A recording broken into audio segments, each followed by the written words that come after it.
Salve galera, bem-vindo a mais um podcast do esporte. Hoje um podcast excepcional de final de semana para a gente falar de Mundial de Clubes. Saiu o adversário do Palmeiras nessa semifinal, Al Ahly do Egito.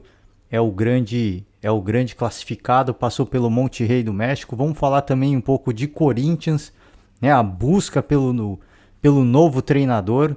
Eu vou começar primeiramente por Corinthians, depois a gente repercute o que foi essa partida entre Al Ahly e Monterrey.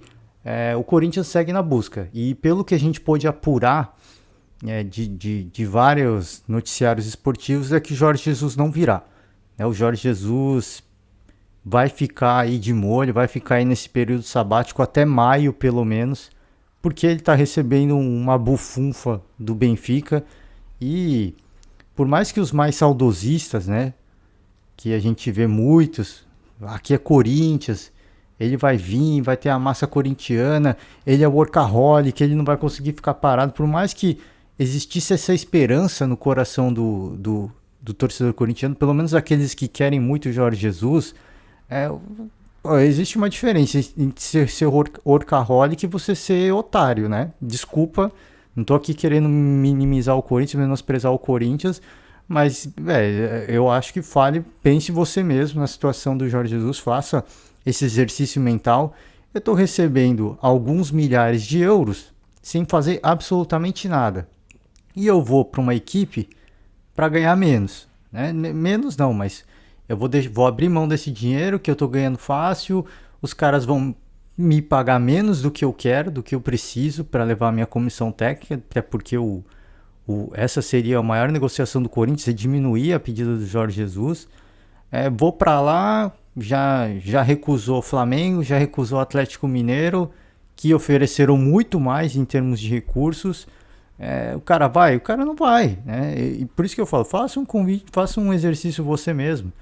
Imagina que você está na sua empresa, aí os caras vão te mandar embora, falam, a gente vai te mandar embora agora, mas você vai ficar recebendo o seu salário até maio. Mas se você aceitar um novo emprego, você vai perder esse dinheiro. E aí o que você vai fazer? E imagina que seu salário é muito bom. Imagina que você ganha 10 mil por mês, tá ali, os caras te mandam embora, você vai ficar até maio ganhando 10 mil por mês. E se você aceitar qualquer outro emprego, aí você para de receber essa graninha aí generosa, né? O que você iria fazer? Eu iria aceitar, mas se fosse uma proposta para ganhar 20, 30 pau por mês, né? Então, é isso que eu falo, assim. Por isso que eu falo para você fazer esse exercício, porque por mais que seja o Corinthians, e o Jorge Jesus deve ter noção do tamanho do Corinthians, da paixão do seu torcedor, uma torcida que empurra o time até o final, ele entende tudo isso. E agora, né, é aquilo que eu falei, uma coisa é ser workaholic, outra coisa, uma coisa é ser apaixonado por futebol, uma coisa é ser fanático, outra coisa é ser otário, né? Existe uma diferença muito grande. Então, repito, todo respeito ao Corinthians, não tô aqui menosprezando ninguém. Agora, é a questão do bom senso, né? Assim, ninguém vai abrir mão de uma grana absurda. E eu, honestamente, eu nem sei quanto que ele tá ganhando, mas querendo ou não, né, ele já ganhava um salário bem generoso e foi demitido, continua recebendo alguns milhares de euros, isso eu tenho certeza. Então não há a menor condição, não há a menor condição dele aceitar neste momento a proposta, né? Independentemente do que ele passe na vida pessoal. Então ficou muito difícil, assim, a gente não pode dar a negociação como finalizada, porque até sair o novo técnico do Corinthians a gente não vai saber, né? Até porque a diretoria agora sim, né? A diretoria agora ela tá bem silenciosa, tá bem cautelosa, existem apresentadores, jornalistas, comentaristas que têm contato com o pessoal lá de dentro e mesmo essa galera não consegue nenhuma informação. Ainda bem que o Corinthians está extremamente blindada, né? Está extremamente blindada, porque ficar falando, soltando o nome, né? E depois o nome não vir, imagina que comecem a falar de Jorge Jesus de fato, que nunca foi sinalizado como a única opção. Diz que foi a prioridade, mas não o alvo principal. Aí começa a vender essa ilusão e não acontece. Como fez o Roberto de Andrade, né, o diretor de futebol do Corinthians, falando do caso Cavani e Suárez, né, que não dá pra gente menosprezar o Corinthians. Fica vendendo ilusão pro torcedor e depois, quando não acontece, se frustra, né? Então para de ficar fazendo uma cortina de fumaça e anuncia quando tiver. Que foi o que o Palmeiras fez. O Palmeiras teve um alvo principal antes da chegada do Abel Ferreira, que era o Miguel Ramírez, né? Que depois treinou o Internacional e fez um péssimo trabalho no Internacional. Ele estava treinando uma equipe, o Independente Del Valle, e o Palmeiras foi lá no meio da temporada para tentar tirá-lo do Del Valle. Ele aceitou a proposta do Palmeiras, mas ele falou que só viria para São Paulo após o fim da temporada. E aí o Palmeiras não iria esperar, foi uma comissão para lá, foi o diretor de futebol, foi o presidente conversar com o cara foi irredutível, e aí o Palmeiras encerrou as negociações, né? E aí sim, depois desse mico, né? Porque mandou uma delegação para lá para tentar fechar com o treinador, aí o Palmeiras fechou. O Palmeiras se blindou, ninguém sabia nada do que estava acontecendo, e do nada anunciou o Abel Ferreira como treinador. Então acho que é isso que o Corinthians tem que seguir na mesma linha. Não tem que fazer cortina de fumaça, não tem que anunciar o cara. Se tá difícil o negócio, porque o alvo principal é o Jorge Jesus, mas se já tá difícil, não fala absolutamente nada, né? Por mais que liga lá, amigo, né? O Neto sempre fala que liga pro Duílio. Se ligar o Neto pro Duílio, não fala nada, cara. Não solta nada. Por mais que saiba, o Neto não vai falar, não, nem fala. Porque às vezes ele fala por uma pessoa que fala que não vai falar nada e isso vai se espalhando. E aí vai criar a ilusão, né? Do que eu falei do Roberto de Andrade. Então é melhor ficar.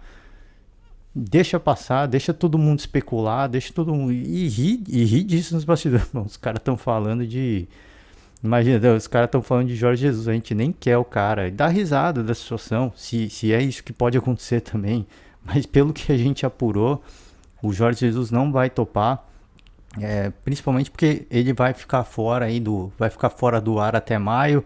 Tem várias outras especulações ao redor disso, né? A possibilidade, o sonho dele de treinar a seleção portuguesa, também não sei. Se ele de fato quer voltar para o Brasil, que a gente também não sabe, ele nunca diz isso, né? Nesse sentido, ele é um pouco, perdão, eu não tô aqui julgando o caráter, nem como ele é como pessoa, mas ele é um pouco mascarado nisso, né? Porque em vez de falar não pro Flamengo, fica pedindo tempo. Em vez de falar não pro Atlético, fica pedindo tempo.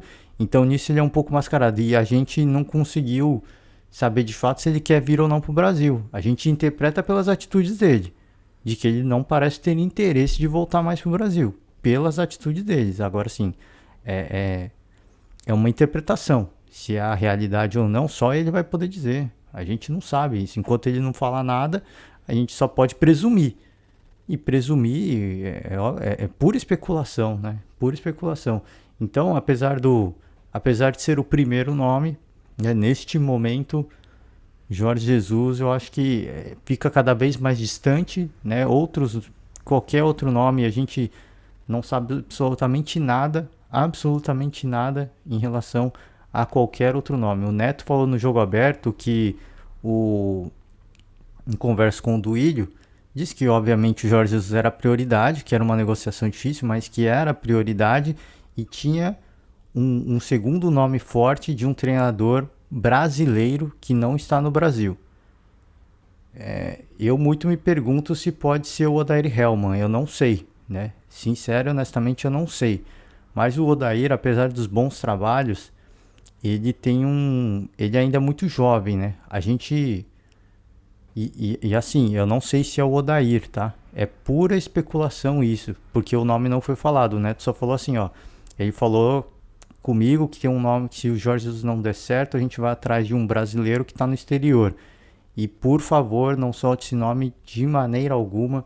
Então, o único nome que eu consigo pensar, mais forte, que inclusive foi um dos cotados pelo Atlético Mineiro, é o do Odair Hellmann, mas é o nome certo? O Corinthians precisa de um técnico experiente, um técnico que saiba lidar com esse elenco de estrelas, se é que a gente pode dizer assim. O Odair Hellmann teve a oportunidade de trabalhar no Internacional com grandes jogadores? Sim.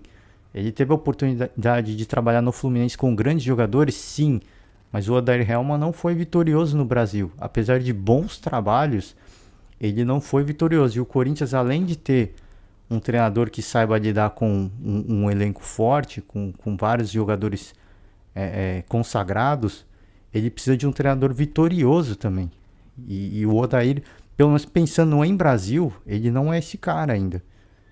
Claro que ele poderia se consagrar no Corinthians, sem dúvida nenhuma. Agora, eu imagino que não é o nome que o Corinthians precisa nesse momento, né? Agora, a diretoria tem que avaliar o que faz sentido. Já falei aqui e eu ouço outros programas esportivos que agora é a hora de, por mais que tenha pressa de fechar um treinador, porque já fez a lambança de manter o Silvinho, agora é a hora de parar e respirar e deixa acontecer, né? Agora deixa a água rolar, porque já fez a besteira, agora não pode ter pressa. Tem que avaliar o que tem em mãos, o elenco que tem em mãos, e tem que avaliar quem é o treinador que vai dar certo com esse elenco. Que o Odair poderia dar certo, eu acho que sim também. Mas o Jorge Jesus, mesmo se viesse, ele não daria certo. Eu acho que não daria certo. Ele é um treinador que ele exige muita intensidade dos jogadores. Muita intensidade. E os jogadores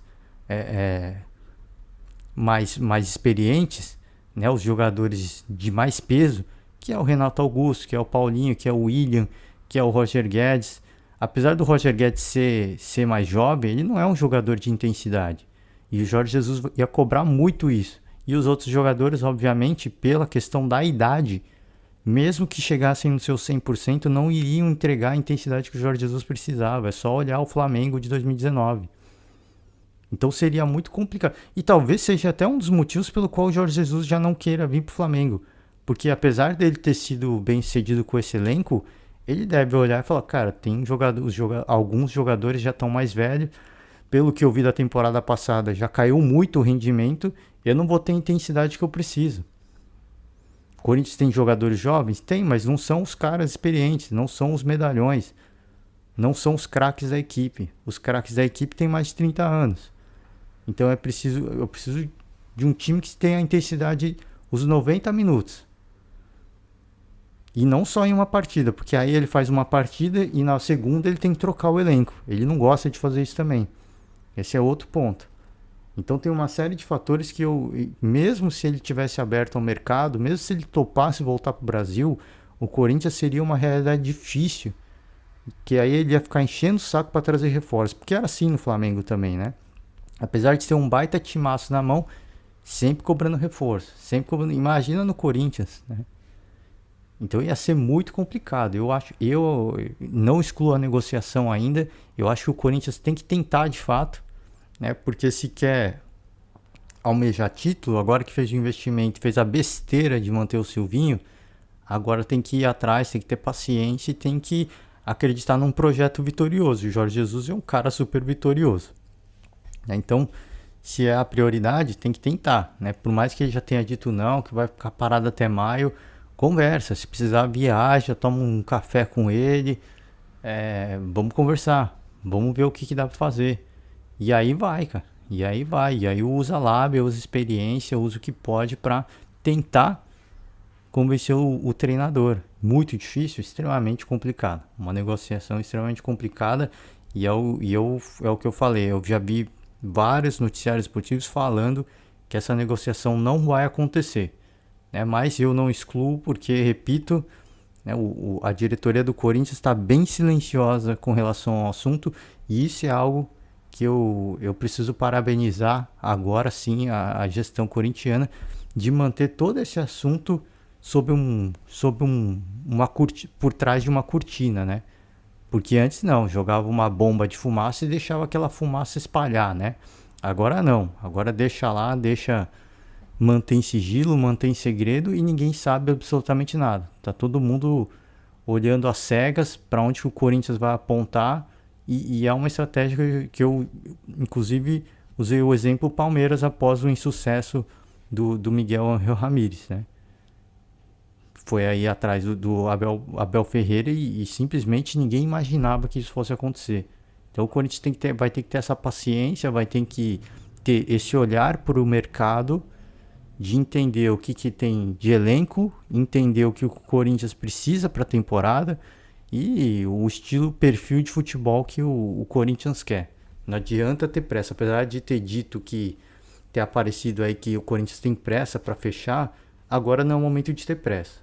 É o momento de ter tranquilidade. Foi no final do ano passado, quando bancaram a permanência do Silvinho. Agora tem que ter paciência e, e traz a melhor escolha. Traz o melhor treinador. Por mais que leve tempo, traz. É o que aconteceu com o Galo, exemplo recente. Muito cedo para falar do trabalho do Mohamed, sim, é muito cedo para falar, mas já são 2 goleadas em sequência. Ah, mas o elenco é o mesmo. Rogério Ceni pegou o elenco do Flamengo e não foi goleador. Então tem que trazer, por mais que leve tempo, tem que trazer o melhor nome. O Atlético tentou alguns nomes? Tentou. Depois ficou um tempo meio em silêncio, ninguém sabia o que ia acontecer e de repente anuncia o Mohamed Turco, o Antônio Turco, o Mohamed, né? Então tem que fazer a melhor escolha. Por mais que não seja o nome que você queira, agora é hora de sentar, de esperar, de entender o momento e ir atrás do melhor nome. Os 2 exemplos recentes que já falei, eu vou repetir: o Palmeiras com o Abel Ferreira e agora o Atlético Mineiro com o El Turco. É cedo para falar ainda do trabalho do Turco? Sim, muito cedo. Mas 2 goleadas em sequência nas últimas rodadas do campeonato Mineiro. Não é pouca coisa, né? Aí se não ganha título, aí já tem questionamento. Tudo bem, precisa ser vitorioso, mas o início de trabalho já é bastante promissor. Então agora é hora de sentar, de ter paciência e ir atrás do melhor nome. A gente vai continuar acompanhando, repercutindo qualquer especulação que aconteça. Repito, é pura especulação, mas a gente sempre vai repercutir, porque a gente precisa ver, entender o que a gente precisa trazer pro torcedor o que combina com o Corinthians, porque o torcedor é um apaixonado, às vezes não olha muito que o treinador é retranqueiro, não é isso que o torcedor quer. O treinador é ofensivo, louco e deixa a defesa exposta. A gente vem aqui para tentar trazer essa informação pro torcedor para que ele olhe, realmente, né? Não sei se seria o melhor nome. Apesar de eu querer muito, eu não sei se seria o melhor nome. Então acho que a gente tem que repercutir, mesmo que seja boataria. Mesmo que seja pura boataria. Mas enfim, a gente vai seguir acompanhando o mercado do Corinthians. E agora a gente pula para Mundial, né? Mundial de clubes. Al-Ahly, Monterrey. Para muitos uma surpresa, hein? Eu confesso que para mim foi uma certa surpresa, porque pelos desfalques do Al-Ahly. O Al-Ahly tem 6 jogadores na seleção egípcia jogando a Copa Africana das Nações. E de forma alguma querendo menosprezar a qualidade dos atletas suplentes, mas se você tem 6 jogadores, metade de uma equipe numa seleção, complicado, isso desfalca demais, isso prejudica demais a equipe, né? E a verdade é que o Monterrey também não apresentou muita coisa, né? O Monterrey fez grandes contratações, trouxe reforços, e o problema de trazer grandes reforços é que os jogadores não estão prontos, né? Às vezes podem estar prontos fisicamente, mas eles não estão prontos em termos de jogo de equipe, né? De sinergia com o companheiro. Se você contrata um atacante como o Palmeiras quis, o centroavante é o cara que precisa estar na área e empurrar a bola para a rede. Aí não precisa ele não precisa ter uma sinergia com o Dudu, com o Rafael Veiga, só precisa que esses caras coloquem a bola no pé dele. Agora, se você tem meio campo, se você tem lateral, se você tem zagueiro que chega para compor o elenco, esses caras precisam de tempo, né? Para se conhecerem, para entender como um joga e aí ganhar esse ritmo de jogo junto. Esse talvez tenha sido um dos problemas do Monterrey. Talvez. Eu não sei, eu não conheço o Monterrey, eu não tenho conhecimento algum para falar de Monterrey e acredito que muitos também não tenham. Por isso que critiquei aqui várias vezes os vários especialistas que apareceram aí nas últimas semanas de futebol mexicano. Porque uma coisa é você ler uma matéria sobre o Monterrey, uma coisa é você ver melhores momentos no YouTube, outra coisa é você assistir as 3 últimas partidas e outra coisa é você ver 2 temporadas da equipe. É totalmente diferente. Se você acompanha o futebol, você precisa acompanhar uma temporada de ponta a ponta. E eu tenho certeza, e aqui com 99,9% de certeza, que todos esses especialistas que colocavam o Monterrey no nível do Chelsea, de Premier League, eles devem ter assistido no máximo uns 2, 3 jogos inteiros e alguns melhores momentos de outras partidas. Né? Melhores momentos só mostra os melhores momentos. Só mostra os melhores lances, os lances decisivos. Não mostra o jogo feio, não mostra a cera, não mostra o jogo ruim, não mostra como a equipe sofreu para marcar um gol, como a equipe sofreu para não tomar gol. Os melhores momentos não mostram isso. Então eu não tenho conhecimento algum para opinar sobre futebol mexicano, que eu sei que é um futebol de grande investimento, sei, e já falei mais uma vez aqui também. Eu já vi jogos de equipes mexicanas contra equipes brasileiras na Libertadores, quando a Libertadores tinha o convite para equipes mexicanas. Era jogo parelho de nível Brasil-Argentina, assim. Imagina pegar uma equipe brasileira contra uma equipe tradicional argentina, River Plate, Boca Juniors. Era sempre pegado. Era sempre difícil. Então, apesar de estar numa região diferente, não na América do Sul, eram times de muita qualidade. E se não tinham qualidade, sabiam jogar de outras formas, né? A lá futebol sul-americano. Fazendo cera, fazendo catimba, né? Enrolando o jogo.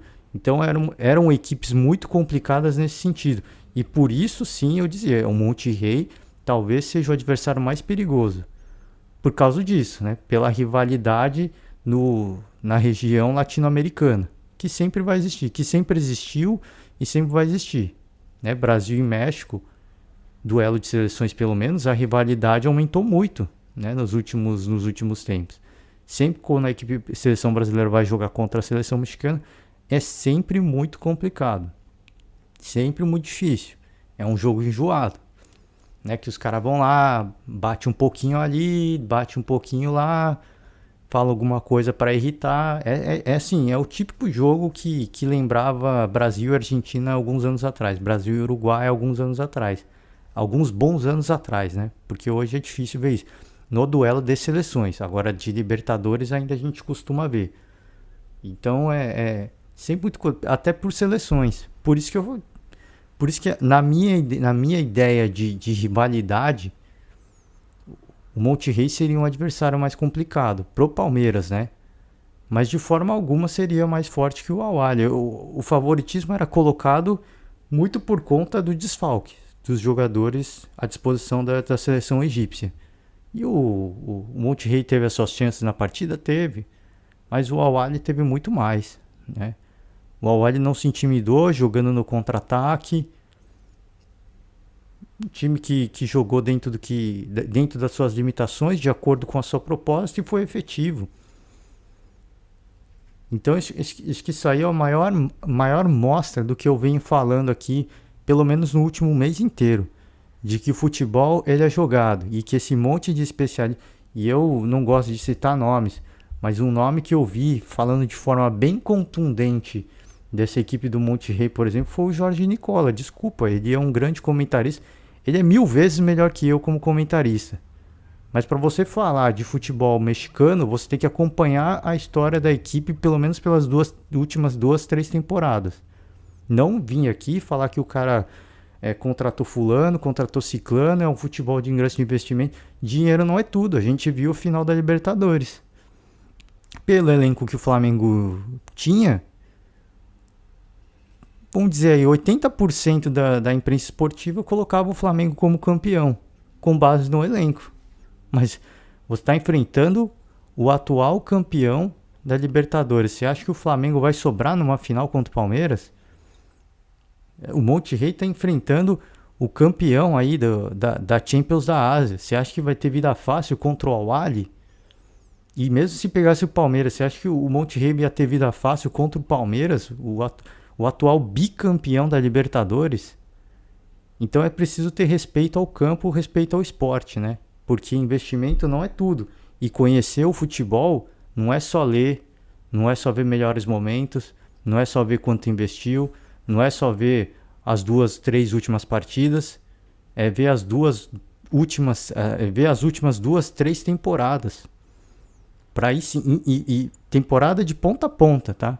Vendo 90 minutos de jogo, vendo polêmica, vendo briga, vendo cartão amarelo, vendo gol cagado, vendo gol bem feito.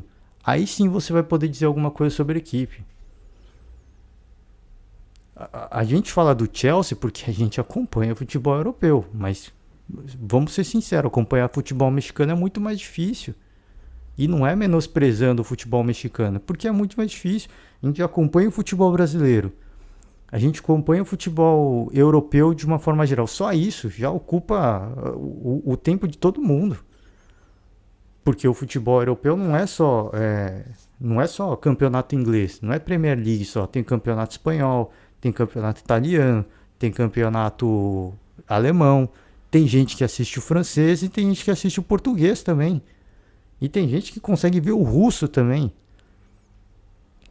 Fora os continentais, Champions League, Europa League. Então, você conseguir acompanhar o futebol americano é extremamente complicado. Então, eu não tô aqui criticando ninguém. Eu só tô aqui... Eu citei o Jorge Nicola porque foi um dos que eu vi que falou com mais contundência, né, a força da equipe do Monterrey pelos investimentos que teve. Insinuando que num duelo dificilmente o Palmeiras bateria o Monterrey. Muita gente colocando o Monterrey como adversário do Palmeiras e tá aí. O Monterrey nem chegou, né? Então quando se fala de... Quando se começa a fazer aquela projeção, num eventual Palmeiras e Chelsea, quem venceria? Aí fica todo mundo. Não, primeiro o Palmeiras precisa chegar. Né? Aí agora tá aí a maior resposta, né? Realmente, primeiro o Palmeiras precisa chegar, mas para enfrentar o Monterrey, primeiro o Monterrey precisa chegar. E fora a soberba, né, dos torcedores do Monterrey, eu não sei se todo mundo teve a oportunidade de acompanhar, procura aí no YouTube, no Twitter, os caras gritando, cantando que o Palmeiras tem medo, né, musiquinha com a soberba. E a gente viu, né? Os caras deviam ter assistido o pré-jogo da final da Libertadores, né? Porque não foi um duelo contra o Palmeiras, mas foi uma soberba e a resposta foi dada dentro de campo pela equipe do Al-Ahly, né? O Al-Ahly respondeu pelo Palmeiras. Vocês acham que vocês vão pegar o Palmeiras? Vocês só vão pegar se passar pela gente, né? E o campo fala, né? E não foi uma vitória improvável, né? Antes que alguém diga que foi uma vitória improvável, não foi.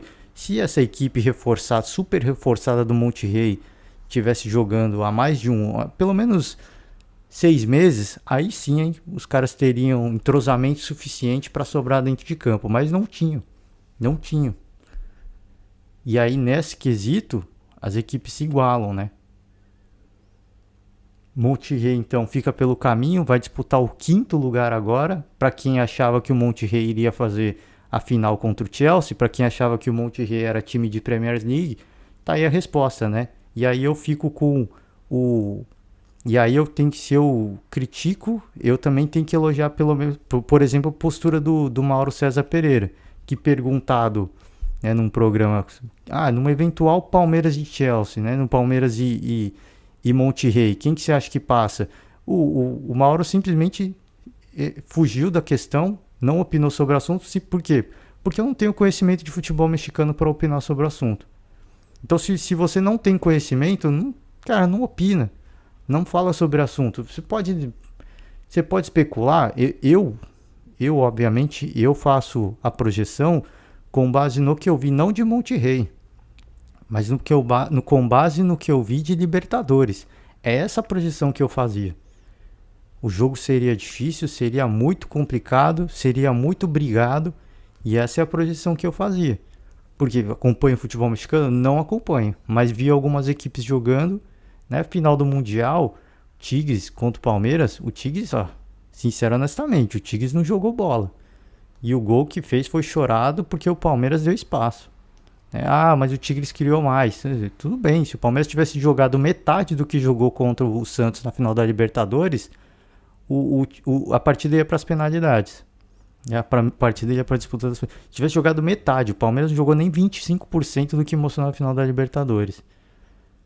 Foi uma equipe que se arrastou em campo. Né? Se a gente for avaliar friamente, então o Tigres não sobrou naquela semifinal contra o Palmeiras. Desculpa quem discorda, mas não é só assistir de novo, né? E se tiver coragem de assistir de novo, porque a partida foi muito ruim. Então, são partidas que a gente olha e fala, ó, a gente conhece algumas equipes mexicanas porque a gente viu uma ou duas partidas, né? E eu vi pelo menos umas 4, 5 partidas de Libertadores contra partidas mexicanas. E não era fácil, né? Então, agora, conhecimento de Monterrey não tinha, mas cravava 50-50 justamente pelo histórico de Libertadores. Agora, tenho conhecimento para opinar que vai ser de fato 50-50? Não tenho. Né? E aí, agora a gente tem que elogiar também, por exemplo, a postura do Mauro César Pereira de não vou opinar, eu não conheço futebol mexicano, não vou ficar falando sobre coisas que eu não sei. Né? Então, realmente está certo, a gente tem que tirar o chapéu, porque a gente sempre fala aqui, né?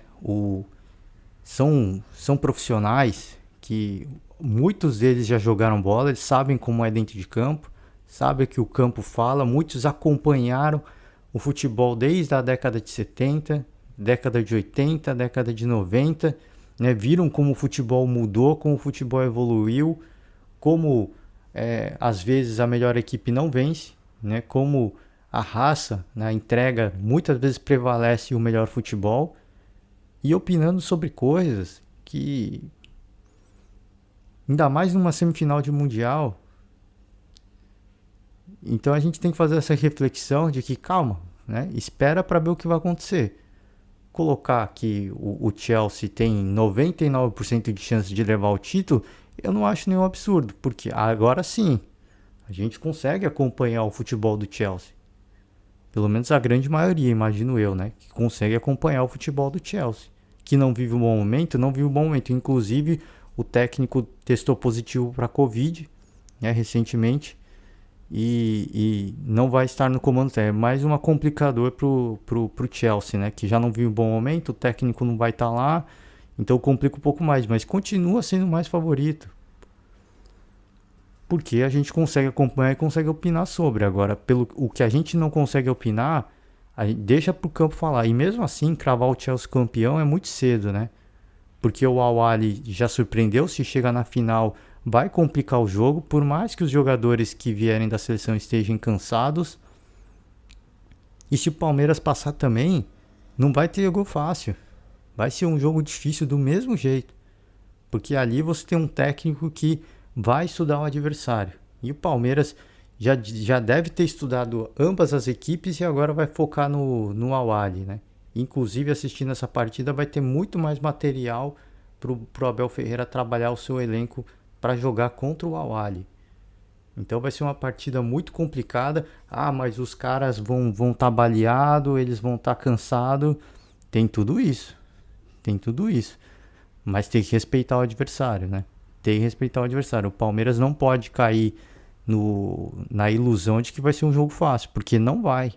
Não vai, porque até então a grande maioria da imprensa dava o Monterrey como adversário do Palmeiras. E eu coloquei o Monterrey como favorito também.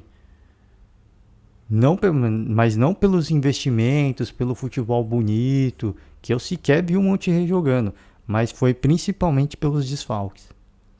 Pelos desfalques da equipe. Então o campo fala, né? Então a gente tem que esperar, a gente tem que acompanhar.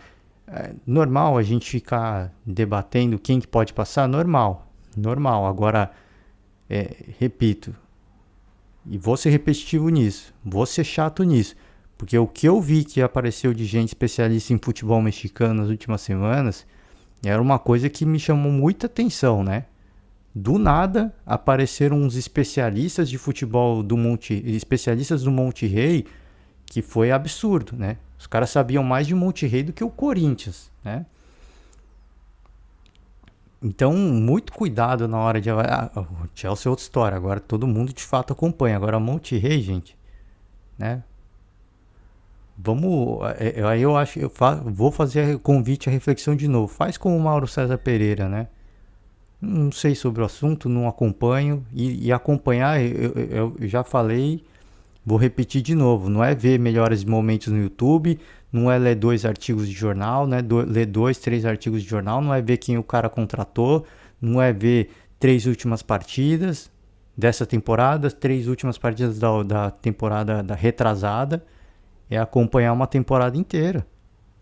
É acompanhar quem se lesionou, quem gerou polêmica, quem tretou com o treinador, tem tudo isso. Isso é acompanhar o futebol mexicano, não é ler e achar que sabe, né? Então, fica aí a reflexão, né? E agora o Palmeiras conhece o seu adversário, vai ter tempo para se preparar. Acredito eu que muitos torcedores devam estar até um pouco mais contentes, porque não vai ter a rivalidade típica, né, de um duelo latino-americano. Essa rivalidade cai e exige muito menos da força mental dos atletas. Vai exigir, obviamente, da força mental pelo nervosismo da estreia. Mas o time tem que estar preparado tecnicamente, porque agora sim eu acho que vai ser um jogo muito mais técnico, né? Muito mais técnico não, muito mais tático do que é, evitar confusão, de entrar na onda de entrar na pilha dos atletas adversários. Agora eu acho que não. Agora vai ser um futebol muito mais tático, né? De quem vai saber se comportar melhor, se portar melhor diante da proposta do adversário. Que se tivesse Monterrey e Palmeiras, que ia ser um jogo tático, ia ser também, mas você pode ter certeza que ia ter muita rivalidade também. Ia entrar muito mais coisas dentro de campo, né? Não ia entrar só tática, não ia entrar só técnica, ia entrar muito coração também. Nessa partida entra coração, sem dúvida, todas as partidas entram. Mas agora é um jogo muito mais estudado, né? Então o Palmeiras já conhece agora o seu adversário e o foco agora é 100% nessa semifinal. Duelo difícil, a gente já teve a oportunidade de ver coletiva do Rafael Veiga, por exemplo, falando inclusive falando sobre a música motivacional, né? E eu acho que ele falou uma coisa muito importante, né? Você vê o vídeo da tia da cozinha, né? A música aparece lá, eles falam de motorista, pessoal da rouparia, motiva, porque são pessoas que estão lá, que o público em geral não vê, e que se não fosse por elas, o CT do Palmeiras não ia funcionar, com a excelência que funciona. Então, para quem está debochando, e eu vejo alguns comentaristas debochando disso, tirando sarro disso, para refletir, né? De que tem gente muito humilde lá fazendo vídeo e vocês estão debochando, né? Óbvio, os adversários, os rivais, ok, isso faz parte da rivalidade. Mas para quem é da imprensa esportiva, debochar de uma pessoa humilde que dificuldades financeiras, muitos deles, imagino eu, né? Salário extremamente mais baixo, não dá nem para comparar com o salário de um jogador, fazendo um trabalho na humildade no dia a dia e as pessoas debochando, né? Então acho que o que o Rafael Veiga falou é um convite à reflexão também, como pessoa, né? Para vocês verem o que vocês são como pessoa, tirando o sarro de uma pessoa humilde que tá aparecendo num vídeo, né? E eu falei, aí eu excluo os rivais porque a rivalidade existe e eles estão lá para tirar sarro um do outro mesmo. Porque se o Corinthians fizesse a mesma coisa, o Palmeiras ia tirar sarro. Agora, para quem tá na imprensa esportiva, vale a reflexão sobre isso, né? E o Dudu, agora sim, falando do Dudu também, perguntaram para ele como é que se prepara para 2 adversários, que você não sabe quem vai vir. Você se prepara, obviamente, mas você tem que se preparar mais do que você pode fazer, o que está ao seu alcance, né? E fazer a nossa parte, né? Então, 2 entrevistas muito boas, os 2 atletas mostraram um nível de não digo de confiança, mas de serenidade, né? Serenidade, essa é a palavra. Eles estão preparados, eles estão extremamente preparados. Não tem excesso de confiança, não tem falta de confiança, não tem soberba, como mostraram alguns torcedores do Monte Rei, achando que já ia enfrentar o Palmeiras, falando que o Palmeiras tem medo, né? Deviam ter acompanhado a final da Libertadores, né? Mas se tivessem visto, não teriam feito isso. E, e mostra uma serenidade que eu imagino que o elenco do Palmeiras inteiro tenha, esteja nesse momento, de entender que essa é uma partida essencial, essa partida é fundamental. Essa é a partida derradeira, porque perder do Chelsea, isso é o normal, né? Isso é o que todo mundo acha que vai acontecer. É o normal. Então, ir para a final e fazer um bom duelo contra o Chelsea e fazer um bom mundial, aí já é motivo para voltar para casa com a cabeça erguida, aplaudir. Agora tem que passar para a final. E para passar para a final tem que estar 100% focada nessa semifinal. A concentração, o foco é esse. E o Palmeiras, os jogadores do Palmeiras mostram que estão muito concentrados e muito preparados para isso, né? Então, finalizar agora o podcast hoje. Só queria falar, acabei me estendendo, era para ser um podcast bem rápido. Falei bastante de Corinthians, agora falei bastante de Palmeiras. Dei alguns pitacos aqui, isso faz parte, não quero ofender ninguém. E aqui, para finalizar, já se eventualmente se ofender, peço desculpas. Aí dificilmente imagino que o Jorge Nicola vai ouvir o que eu tô falando aqui, e nem deve ouvir. Mas se ouvir, já deixo aqui meu pedido de desculpas. É um cara que tem muito mais moral, tem muito mais conhecimento de futebol. Ele é infinitamente. O conhecimento dele sobre futebol é infinitamente maior que o meu, né? Agora sim, você tem que tomar cuidado com algumas coisas que você fala, né? Com algumas coisas que você repercute, porque para você falar sobre alguma coisa, e aí eu puxo o Mauro César Pereira, né? Você tem que saber muito sobre o assunto. E aí sim você opina. Se você não sabe, faça como o Mauro. Não sei, não vou opinar sobre, porque eu não conheço futebol mexicano. Então é isso, gente. Repito, não tô aqui falando mal da pessoa, do caráter de ninguém. Mais uma vez faço o elogio, porque é um cara que sabe infinitamente mais de futebol do que eu. Mas muito mais, né? Então, fica obviamente a admiração pelo trabalho, mas a gente tem que criticar quem a gente acha que acaba falando bobagem, né? Isso faz parte, normal da vida de qualquer pessoa. Assim como muita gente acha que eu faço besteira, e aí eu venho no próximo podcast, a gente se corrige. Já falei muita bobagem aqui, tem coisa que eu nem lembro mais do que eu falei, esqueci de pedir desculpas no podcast seguinte. Assim a gente vai, a gente comete erro, a gente acerta, a gente erra. Alguns criticam, outros não, e assim a gente segue o nosso podcast. E com isso agora finalizo o podcast de hoje. Um dia para o Palmeiras agora sim focar 100% no seu adversário, e para o torcedor faço o meu convite novamente, né? Seguir aquilo que o Abel Ferreira pediu para vocês, né? Tem os torcedores que acreditam sempre, tem o torcedor que acredita quando está quase, e tem o torcedor que só acredita quando já aconteceu. Tenham fé agora. A equipe precisa ter fé agora, que vocês tenham fé agora. Eles precisam dessa energia, e tenham fé e torçam, né? E acreditem, porque é disso que o Palmeiras precisa. O ambiente parece que está muito bom, a preparação está muito boa. Aliás, o goleiro do Palmeiras, o Vinícius Silvestre, deu positivo mais uma vez, ele está em isolamento. O Palmeiras chamou um terceiro goleiro da base agora.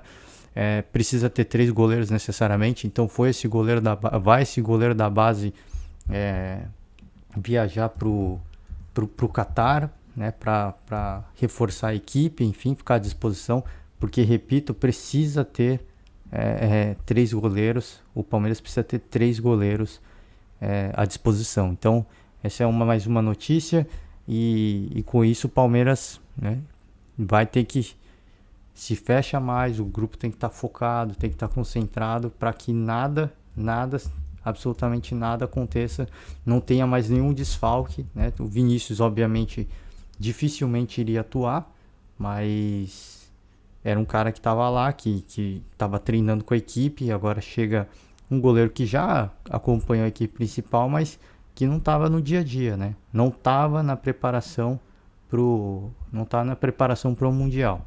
agora vai ter uma grande chance na carreira, né? De ir lá, de acompanhar um evento desse tamanho. Vai ser muito bom para ele ganhar experiência, de ver como é que é esse mundo do futebol. Acho que vai ser bem bacana para ele como experiência. E é isso, gente. Mundial vai seguir a milhão. A gente fica na expectativa. Eu, pelo menos, vou seguir também na torcida, né? Eu vou torcer pro brasileiro mesmo.